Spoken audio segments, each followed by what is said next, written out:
Les entrevues Savèche, c'est votre fenêtre sur le backstage de vraiment toute la culture acadienne. Mais cette semaine, on vous ouvre la porte vraiment sur un retour en arrière. On reçoit cette semaine Deported, avec qui toute l'aventure Savèche a commencé. Bonsoir Marc-André, bonsoir Jonathan.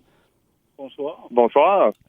Et puis, ce soir, pour l'entrevue spécialement, on a aussi Trevor Murty de l'Or Acadie, mais aussi directeur adjoint de Savèche et directeur artistique du Gala. Bonsoir, Trevor. Bonsoir, c'est vraiment un honneur d'être ici tout de suite. Oui, parce qu'aujourd'hui, c'est une entrevue spéciale. En 2020, je me posais la question, est-ce qu'il existe du métal en Acadie? Et c'est avec Deported, dans une entrevue pour le journal Le Courrier de la Nouvelle-Écosse, qu'on avait répondu la question. Oui, il y a du métal en Acadie. Et 4 ans plus tard, nous sommes de retour avec Deported et la question a été répondue maintenant. On est là pour vraiment comme fermer la boucle. Full circle. Oui. Comment vous vous sentez, vous autres, les garçons? Vraiment bien, vraiment bien. Puis c'est vraiment drôle de penser qu'en 2020, pour être honnête avec toi, on faisait notre possible, mais quand tu es seul, pas mal à jouer un style de musique, tu te demandes où est-ce que ça va y aller.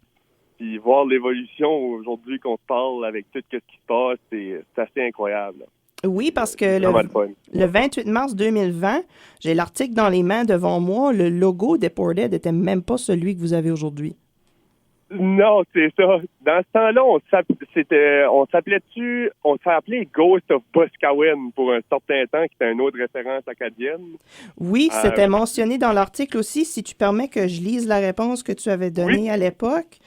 Où est-ce que c'était? Il faudrait que je chercherais rapidement. C'est ça, c'était un clin d'œil à la déportation des Acadiens. Lors de notre premier spectacle, notre nom de groupe était Ghost of Boscawen. L'amiral Boscawen était dans l'armée anglaise et dirigeait les navires pour vaincre les Français en Acadie. Ensuite, tout en gardant l'esprit acadien, nous avons opté pour l'option la plus simple, Deported. Oui, c'est ça. C'est ça. Du début, on voulait quand même que ça soit une référence acadienne. C'était important pour nous autres. Là. Ah oui, vous autres, vous êtes vraiment du Acadicore à 100%.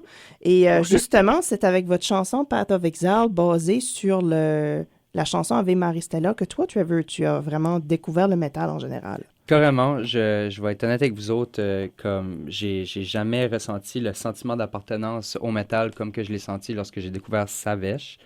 Puis, veux pas, en découvrant Savèche, j'ai découvert la chanson Path of Exile, que déjà là, j'ai une petite question, tu sais, le début de Path of Exile, on commence avec Ave Maria Stella. Je serais curieux de savoir la significance puis le choix de cette petite partie-là avant que la chanson débute. C'était vraiment pour donner l'effet de choc. De que du début, que ça démontre que ce site, ça va être une chanson sur vraiment référence acadienne. Carrément. Il y a de quoi quand il chante de cette façon-là qui est tellement pleine d'émotions, je trouve. Oui.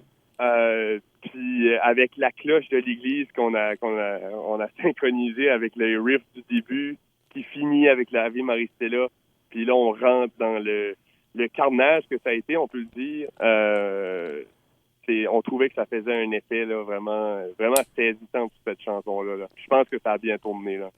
Oui, puis justement, là, je mentionnais comment vos paroles sont des paroles auxquelles on peut s'identifier autant au niveau individuel qu'au niveau collectif, parce qu'il y a certains passages de la chanson qui sont en français, comme le passage qui dit « On a connu la misère ». Bien, les Acadiens, en tant que peuple, oui, on a connu la misère, mais au point de vue individuel, une personne peut avoir connu des mauvais passages dans sa vie. Donc, c'est une chanson qui vient chercher l'exil individuel, mais aussi l'exil collectif. Oui, effectivement. C'est de là que le nom de la tune Path of Exile, le chemin de l'exil, est venu au monde, justement, avec cette logique-là. Et puis, justement, Ave Maristella, qui est la chanson, l'hymne national acadien en plus, vous avez vraiment bien été chercher votre référence.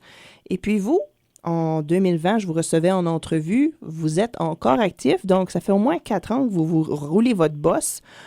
Qu'est-ce que les dernières 4 ans ont représenté pour Deported? Il y a eu beaucoup de changements quand même. Le groupe a été fondé, c'est ça, les 4 ensemble environ en 2019.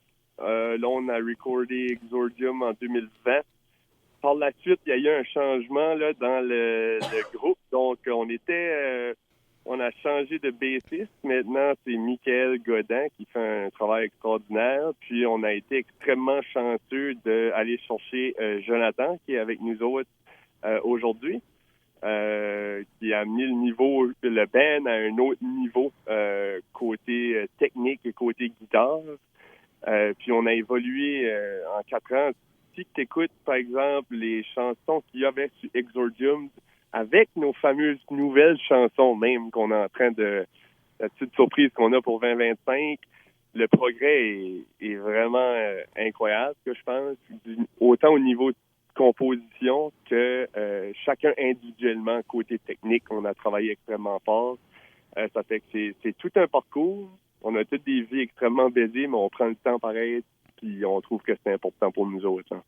Et le travail que vous faites est très important. Vous représentez très bien tout ce qui est vraiment la valeur comme telle du métal acadien, son essence la plus pure. Justement, vous vous tenez encore occupé et le 21 décembre, vous avez un spectacle qui s'en vient avec Omnivide et Ibex. Petite anecdote, en 2020, lorsque je vous avais pris en entrevue, vous étiez en spectacle avec Ibex et là, vous êtes encore en spectacle avec eux.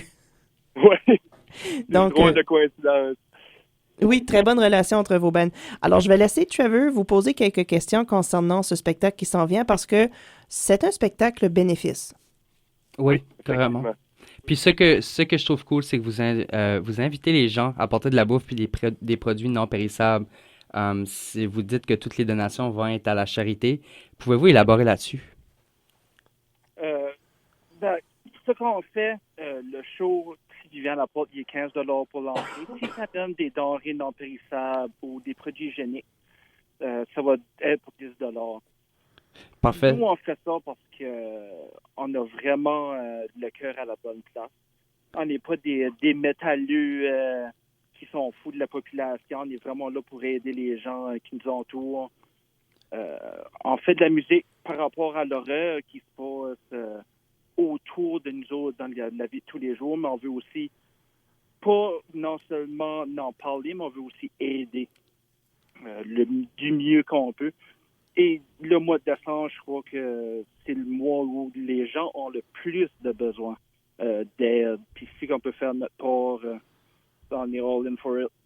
Carrément, puis encore une fois, c'est des actes d'altruisme, comme que vous faites tout de suite, qui aident à briser justement les stéréotypes, comme que tu as mentionné, qui sont souvent associés au métal. Oui, non, exactement. C'est certain que tu regardes le métal, certaines personnes ne connaissent pas le genre de l'extérieur. Ça peut être c'est la gang de fous là qui. Ouais. Ben, on peut pas s'éloigner, on peut pas complètement renier le fameux stéréotype. Ben, c'est un metalhead, il brûle des églises, worship Satan, ça sacrifie du monde. Ouais. Moi, je trouve que ce qui démarque vraiment la culture métal acadienne, c'est à l'extérieur de la musique, c'est vraiment des gestes comme ça, comme je trouve que c'est quand même monnaie courante chez les bands de métal acadiens de s'entraider, mais aussi d'avoir un aspect communautaire à leurs actions. Puis justement, ça mène une question que j'avais pour vous autres. Décrivez-moi le sentiment d'appartenance que vous avez pour le métal. Ça symbolise quoi le métal pour vous autres? Pour moi, personnellement, le métal, imagine-toi que tu grandis, tu as une rage en dedans de toi, puis tu sais pas où la mettre, tu sais pas comment te défouler. Puis tout d'un coup, tu découvres un band, puis ça varge au fond. C'est juste comme, oh, OK, ben c'est ça que je veux faire. Puis là, quand tu viens à le faire, tu vois le monde qui a exactement la même réaction que toi, tu avais quand tu étais peut-être pas au fond du baril, mais tu sais, dans une place qui peut être dark. Le sentiment que moi j'ai eu, que je peux le donner aux autres, c'est il n'y a rien de plus beau, tant qu'à moi. Carrément, le métal, c'est thérapeutique, là. Oui. Oui, Totalement. Exactement. Et puis, c'est ça, donc, le 21 décembre, vous êtes sur scène avec Omnivide et Ibex. Comment est-ce que ça fait d'être sur scène avec un band des dimensions d'Omnivide? Parce qu'eux, me semble, sont signés avec une maison de disques californienne et leur année 2024 a été... ça bat des records, là. C'est vraiment... c'est fou aussi qu'en 2020, quand on s'est parlé la première fois, tu m'aurais dit tu vas jouer avec des personnes de ce calibre-là, j'aurais probablement trouvé ça drôle. Omnivid, c'est à mon avis, c'est certain que la musique, c'est subjectif, mais ils sont dans une classe complètement à part dans l'Atlantique Canada. Puis si je regarde le drummer, là, il s'appelle Goldfish, là, Marc-André. Pour moi, c'est une inspiration totale. Là. Je vais être un petit peu fan là, dans cette soirée-là. Mais c'est un gars même que je regarde, puis je me dis que, regarde, moi, c'est comme lui que je veux être capable de développer mes skills, là, si tu veux. Puis c'est incroyable de les avoir à Batters dans le temps des fêtes. On est extrêmement, extrêmement chanceux. Donc, pour toutes les personnes là, qui vont écouter cette entrevue, tous les gens de la péninsule acadienne aussi, ça vaut le détour de passer à Batters pour venir voir un groupe comme Omnivid et Ibex aussi qui sont extrêmement solides. Le même drummer, Marc-André, il va jouer 2 sets cette soirée-là. Assez incroyable.